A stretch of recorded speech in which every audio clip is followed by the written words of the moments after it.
The wind scoured the plains with a flat, scraping sound, like sandpaper against skin.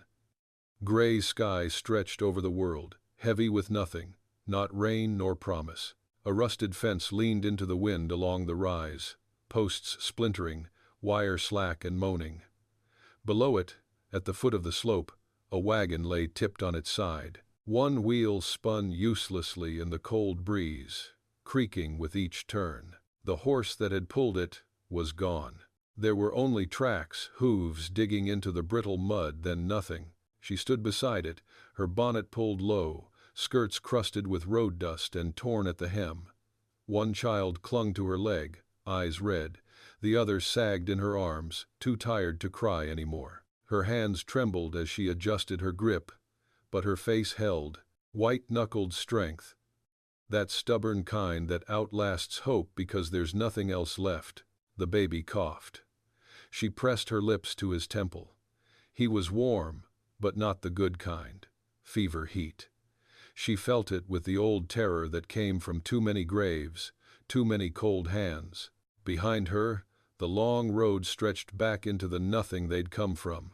Ahead, another stretch of dirt and stone led toward town. Maybe 2 more miles, maybe more.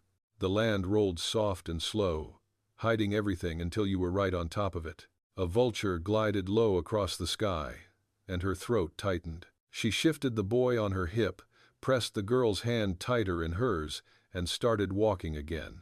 The boots she wore weren't hers, too big, cracked at the heel. They belonged to a man who hadn't come back from the river 3 weeks ago, not her husband. He was already bones by then, buried on a hill in Kansas where the grass grew so thin it looked sickly. This man had helped them for a while, in that wandering way some men do. Then he died too. She didn't speak as they walked. Words wasted breath. The girl whimpered now and then, but she didn't cry. She'd learned that lesson early. Crying didn't bring food. Crying didn't bring fathers back from under the dirt. They reached the edge of a pasture where a thin creek trickled through dried reeds. A gate hung crooked across the path, chain looped loose. A sign nailed to the post read, "Bray Farm." She hesitated, not because she cared about the name, but because the land beyond looked so stubbornly alive. Fenced rows, wheat stubble trimmed, smoke from a chimney up the hill. A man stood beyond the field, driving fence posts into the hard ground. She saw him before he saw her. The way he moved was unhurried, but sure, measured, like someone who'd never been afraid of starving. His shirt clung to his back in the wind, the color of bone and sweat, and when he turned, he stilled. His gaze landed on her, on the children. No surprise, no smile, just a long, steady look. Then he dropped the mallet and walked toward the gate. She didn't move. The child on her hip stirred and whimpered again. Her arms screamed from the weight. The man stopped just short of the gate. He was tall, weathered, not old, but time had already left its calluses. His voice came low, rough with quiet use. "Who hurt you?" The words sat in the air for a long time, not prying, not pitying, just there, plain as the dirt under their feet. She didn't answer. The wind picked up, tossing a lock of hair across her cheek. She didn't brush it away. The man nodded once, more to himself than to her. Then he stepped back and unlatched the gate. "You can rest here," he said, "for a little while." She waited, watched, measured him the way women learn to measure men. Then she walked forward, one step at a time, through the gate. The farmhouse sat low against the hill, half buried in the slope like it wanted to stay hidden. Smoke drifted from the chimney in thin lines, curling into the sky and vanishing. A lean-to hung off the side, tools stacked inside with an order that came from habit, not pride. A broken wheelbarrow leaned nearby, rusted through at the base. Everything about the place looked worn, but not wasted. Like someone had been too busy surviving to care much about paint or polish. He walked ahead, boots crunching gravel, his hand brushing the fence line as they moved. The children made no sound now. The girl walked like her feet didn't quite belong to her, and the baby had gone slack in her arms. his breath shallow and hot against her collarbone. He opened the door without turning. "Go in," he said. "You'll find water in the basin. Stove's still warm." Inside, the air smelled of wood smoke and coffee gone bitter on the stove. A pot sat half full. The walls were bare, except for one framed photo near the table. A woman with a narrow face and bright eyes stood beside a younger version of the man outside.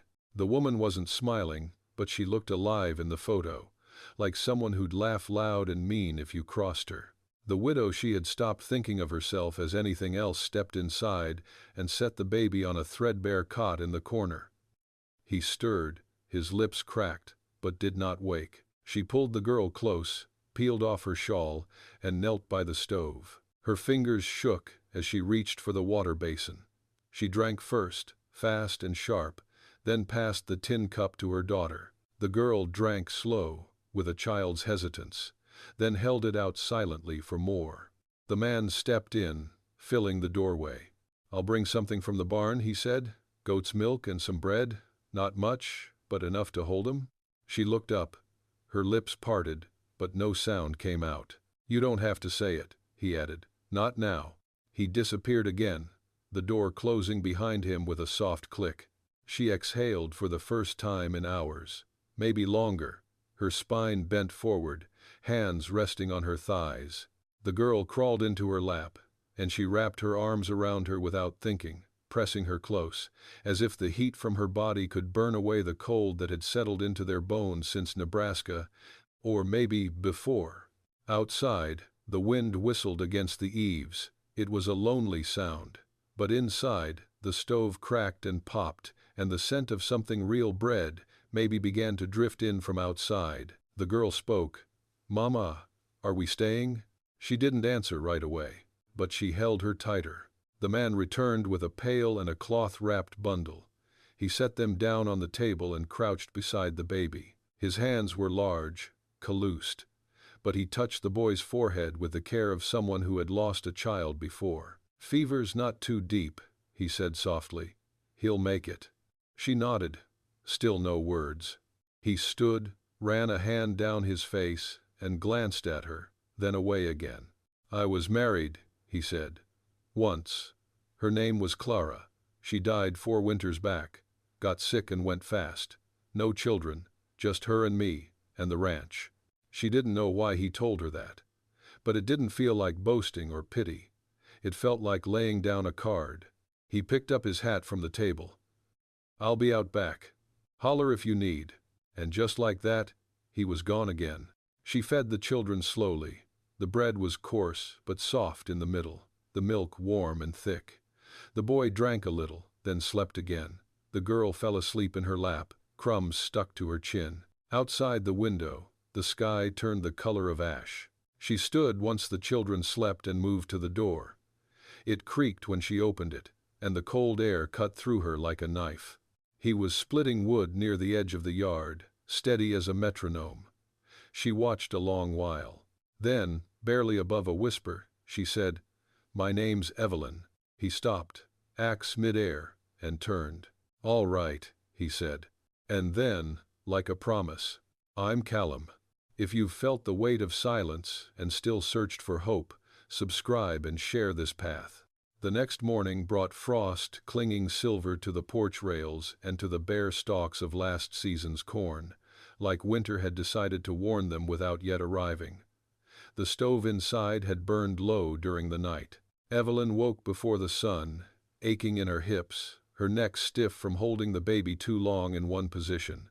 She checked his brow cooler now, still damp with sweat, but no longer burning. She let out a breath she didn't realize she'd been holding. Callum was already outside, somewhere in the barn. She'd heard his boots crunching across the yard before first light. The man moved like someone used to silence, someone who didn't need to announce his presence to the world to prove he was still breathing. Evelyn slipped her arms through the heavy coat hanging by the door. It dwarfed her, smelled of ash and hide and something faintly like pine. She stepped onto the porch and pulled the coat tighter as the wind slapped against her face. The cold was bracing, but not cruel. She found him inside the barn, mending a saddle. His hands worked the leather with quiet focus, thumbs pressing seams, the smell of oil and hay thick in the air. "I can help," she said. He looked up, slow. "With what?" "Anything," she said. "I don't sit idle." He studied her a moment, then gestured toward the pile of broken boards near the wall. "That old chicken coop's coming apart, needs sorting. Some for the fire, some for fixing." She nodded once, moved to it, and knelt. The cold bit into her knees through her dress, but she didn't flinch. Her fingers, raw and cracked, still worked with a steady rhythm. She separated the good wood from the ruined, stacking it into neat bundles. They worked in silence for a long time. Occasionally, the goats bleated softly, the only sounds besides their breath and the creak of old wood. "You from the east?" he asked eventually. She kept her eyes on her hands.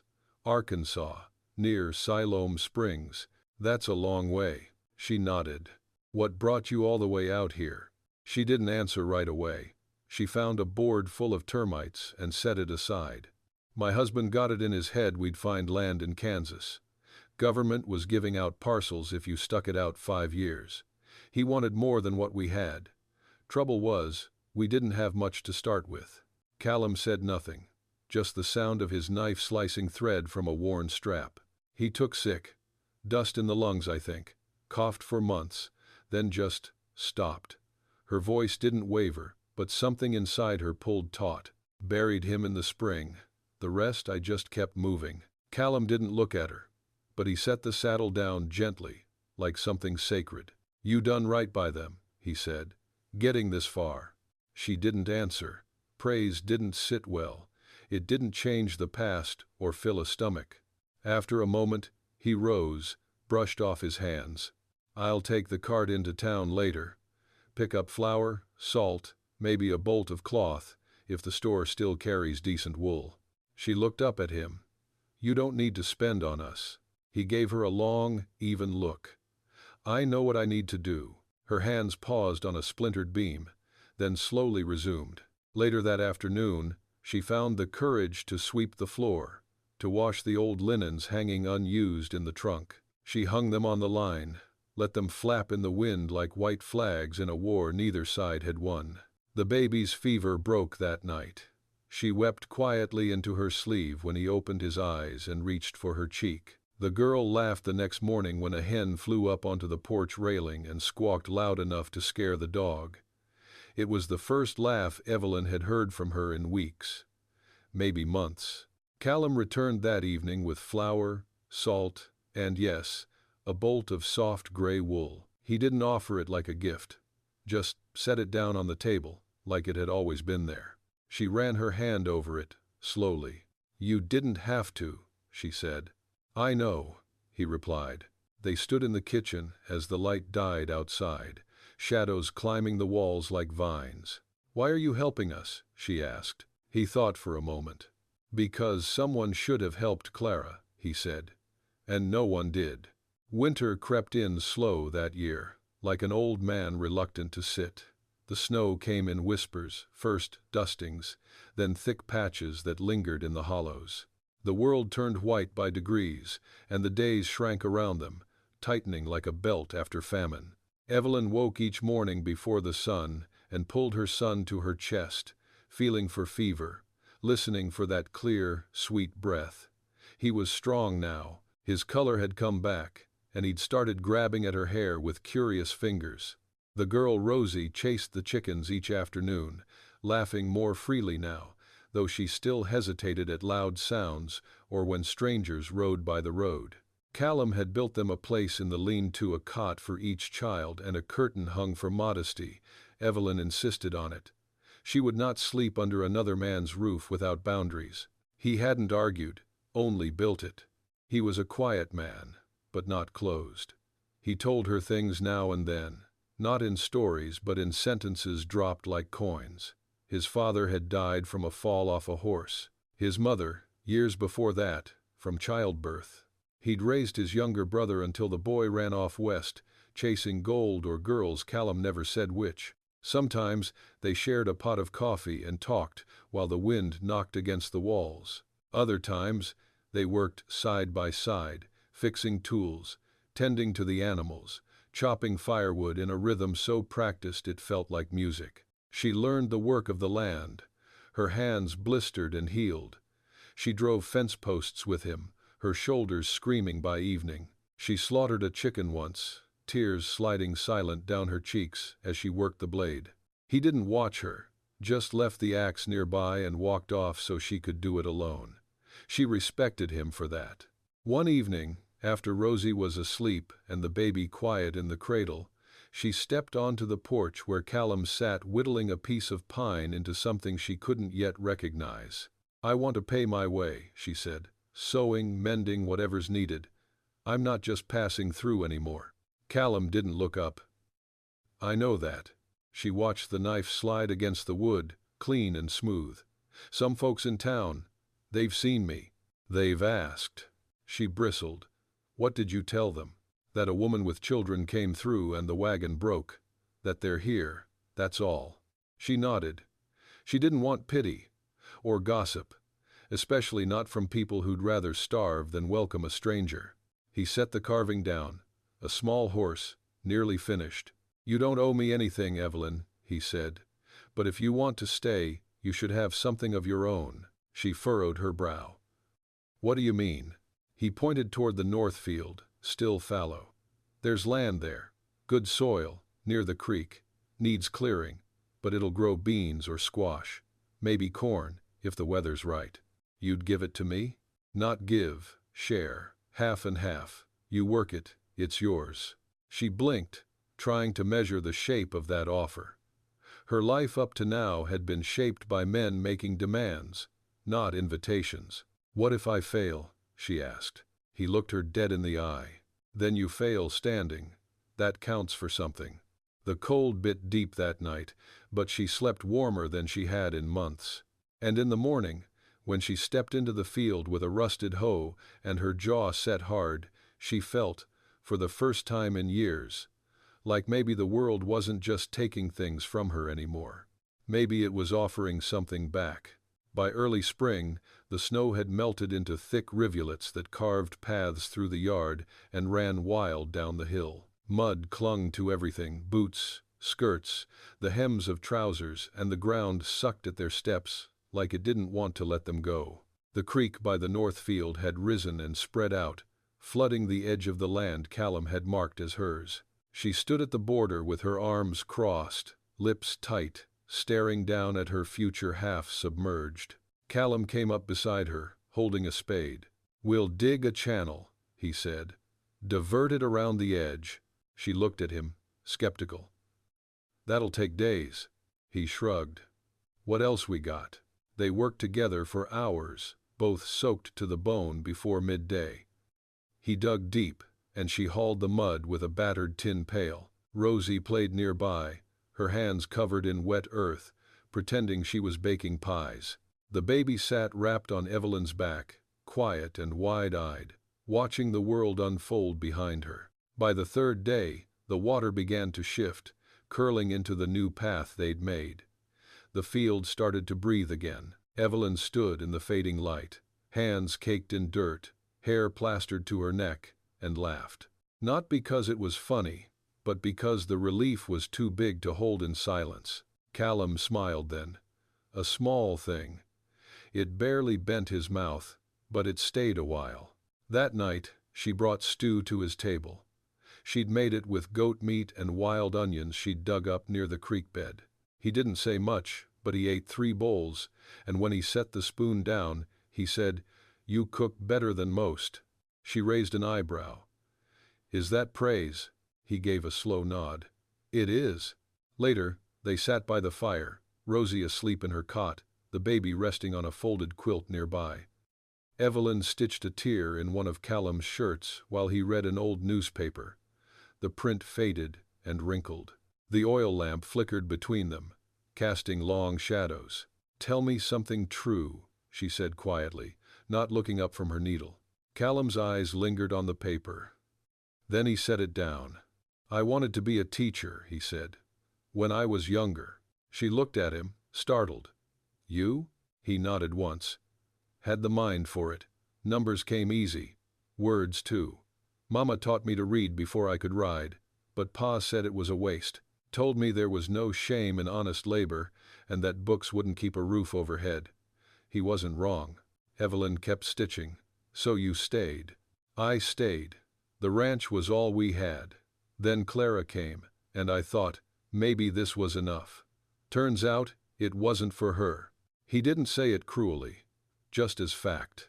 She tied off the thread and folded the shirt neatly. I would have gone to school, she said, but Mama needed me to raise the boys. Daddy drank too much to care. She didn't say the rest. He didn't ask. Days passed. The frost left for good. The chickens laid again. A merchant from town rode out once a week to bring flour, seed, news. Evelyn sold 24 eggs and a sack of carrots from a plot Callum helped her till. The money wasn't much, but it was hers. One Sunday, she stood before a cracked mirror, brushing her daughter's hair, and saw herself clearly for the first time in months. The hollows in her cheeks were filling in. Her eyes, though still tired, had light in them. Her hands looked strong, not fragile. She wore the gray wool dress Callum had bought, stitched to fit her frame. He passed her in the kitchen, paused, then looked twice. "You look," he started, then cleared his throat. "That dress suits you." She smiled at him, small, but real. That afternoon, they sat on the porch, her rocking the baby, him whittling again. "Rosie's been asking about school," she said. Callum looked up. "We could send word to the circuit teacher. She makes the rounds every 3rd week. She wants you to teach her," Evelyn said, voice low. He blinked, caught off guard. "Me?" "She says you know everything," Evelyn teased, "and you don't talk too much." He looked out across the field, the furrows now green with new shoots. His voice, when it came, was soft. "All right then, we'll start tomorrow." And Evelyn, watching the sunlight dance across the grass, felt a strange warmth stir inside her chest. It wasn't love. Not yet. But it was close enough to hope. The days lengthened. Rain came, then sun, then heat that cracked the dirt and drove the flies mad. The house swelled with noise, Rosie practicing her letters, the baby squealing and crawling across the wood floor, the creak of boots and buckets, the hiss of dough frying in lard. Evelyn's garden pushed upward in stubborn rows, beans climbing crooked poles, squash swelling like secrets beneath their broad leaves. Callum built her a gate. He didn't say why, just did it one afternoon while she was down by the creek with the children. She returned to find the field bordered with posts, each one straight, the wire pulled tight. The gate opened with barely a sound. "You didn't have to," she said, her voice quiet. "You're not a guest anymore," he said. She stood beside him, her fingers brushing the top rail. "Feels like a line," she said, "between yours and mine." He shook his head. "No, it's a circle." He left it at that. The next morning, she found a letter tucked in the folds of her apron, addressed to her in careful, blocky script. Inside was a single sentence written on the back of an old receipt. "Everything planted with care grows stronger roots." No name, but she knew. They had fallen into something like a rhythm, like home, but not quite, not yet. Still, the outside world had not forgotten them. It was a Sunday when it cracked the horizon, a rider. Dust behind him like smoke, the kind of gait a man has when he's not just passing through. Evelyn stood on the porch with Rosie behind her, baby on her hip, heart clenched. Callum was in the barn. He came out fast, a hammer still in hand. The man pulled up near the fence. His clothes were fine city cut, dark, and his boots too clean. He smiled without warmth. "Afternoon," he said. "I'm looking for Evelyn Price." Callum didn't speak. Evelyn stepped forward. "I'm Evelyn." The man removed his hat, mock gentle. "I'm Harold Knox, your late husband's cousin, executor of his estate." Her jaw tightened. "There's no estate." "There is now. Land back east was sold. A parcel he inherited, though he likely never knew. Some legal tangle's been sorted, and you and the children are named." She blinked. "What are you saying?" You've come into money, Mrs. Price. Enough to live on. In comfort. There's a house near Fayetteville, already in your name. The world tilted. Not from joy, from uncertainty, from the weight of it. You can come back, the man said. Start over, not like this. His gaze swept over the porch, the dirt, the worn railings, properly. Behind her, Rosie gripped her skirt tighter. Evelyn looked at Callum. His face gave nothing away. I need time, she said. Harold tipped his hat. Of course, I'll be in town until Friday. He rode off without waiting. That night, the quiet was different, thicker. She found Callum in the field, staring at the sky. I don't know what to do, she said. He nodded. It's yours to choose. I don't want to owe anyone. You won't. She searched his face. Would you want us to stay? He took a long breath. Then, like gravel moving slowly, he said, yes. She stepped closer. But only if it's what you want, he added. Evelyn looked down at her hands, the dirt under her nails, the faint lines that came from work, not worry. Then she looked at the field. Her field. You told me once someone should have helped Clara. I remember. She lifted her eyes to his. You did more than help me. He didn't move, just stood, waiting. So she reached out and took his hand. Not in fear, not in debt, but in choice. She didn't sleep that night, not really. The baby stirred twice, and Rosie had a bad dream near morning. But even in the still moments, Evelyn lay awake with her hand on her chest, steadying her breath. The letter from Harold Knox sat folded on the table, untouched since the evening. Its edges had begun to curl slightly from the heat of the stove. It seemed less important now, smaller somehow. When morning came, she rose before the sun and slipped outside with a basin of wash. The air was cool and sweet, full of bird call. She set the basin down, looked out over the land, and let herself breathe deep. The garden had grown wild over the past week, beans snaking past their poles, squash creeping into the rows of onions.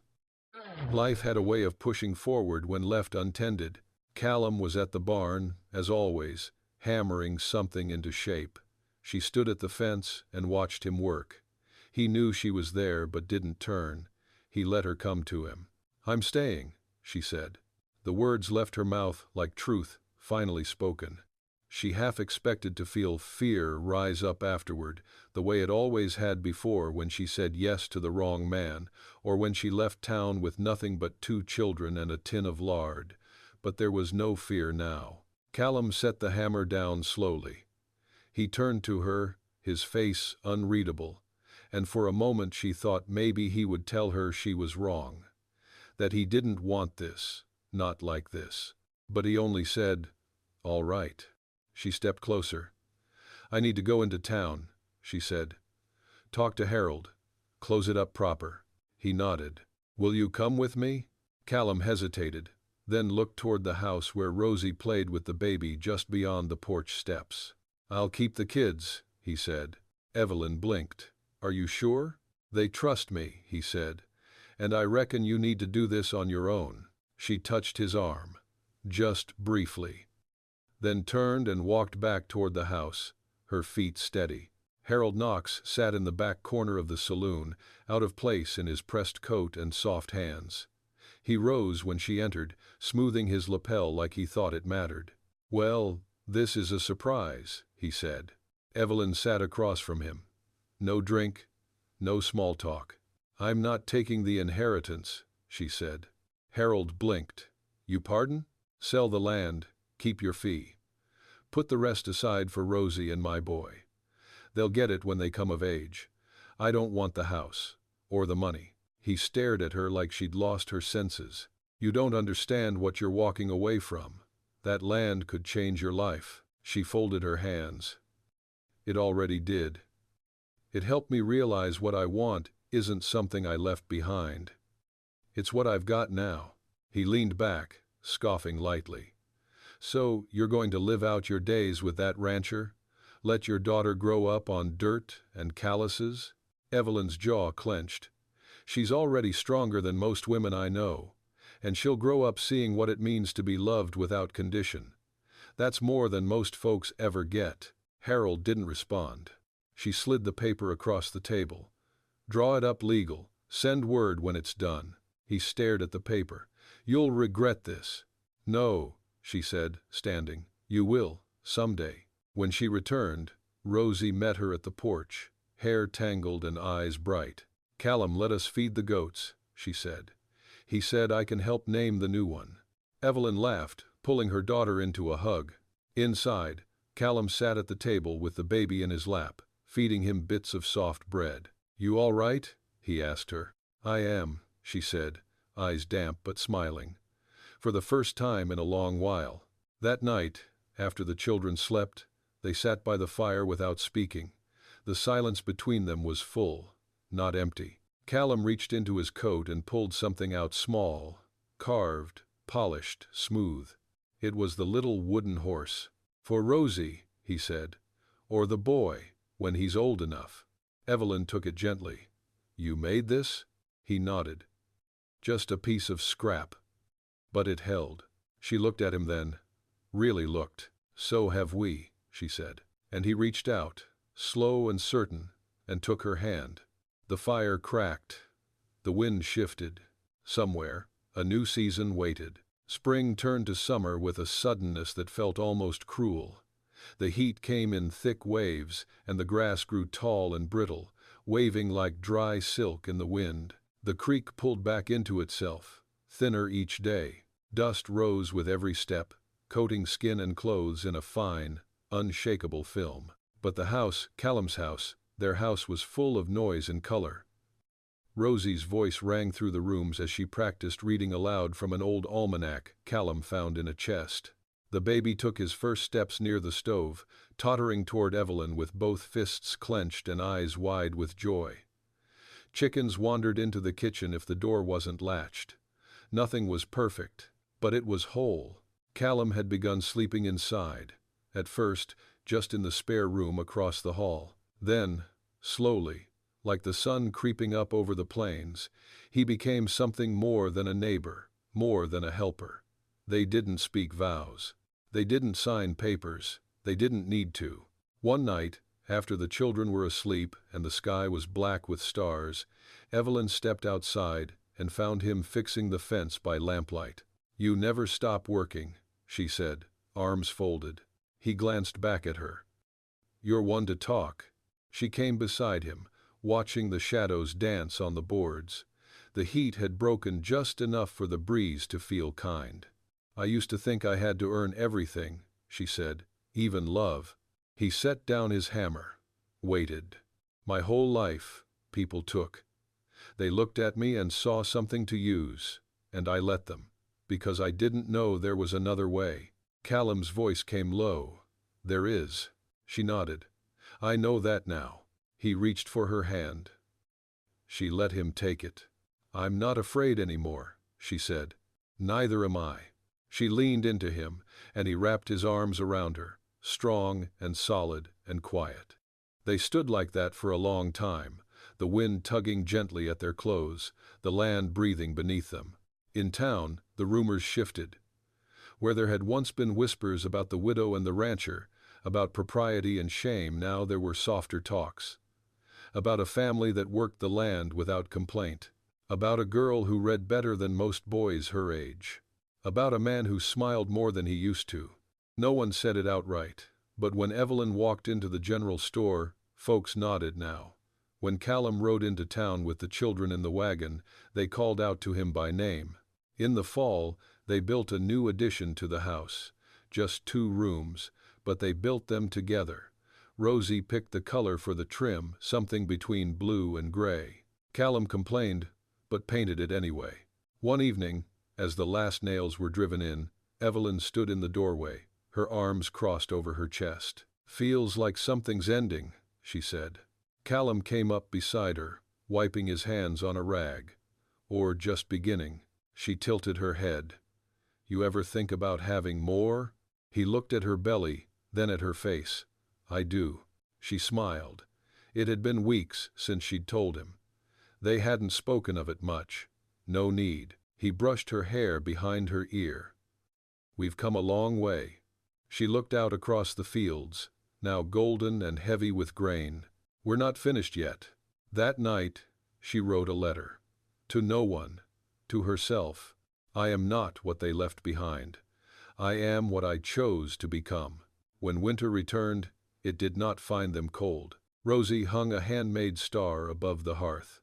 The baby, now walking strong, tottered behind Callum, imitating his every move. Evelyn stood by the stove, round with new life, her hands on her hips, laughing at their antics. Callum came up behind her, wrapped his arms around her waist, rested his chin on her shoulder. You still glad you stayed? He asked. She leaned her head back against him. Every day. Outside, the snow fell soft and steady. The land rested. Inside, the fire burned, and love, quiet and certain, filled every corner. Stay with us, subscribe, and keep walking this road where mercy and justice collide.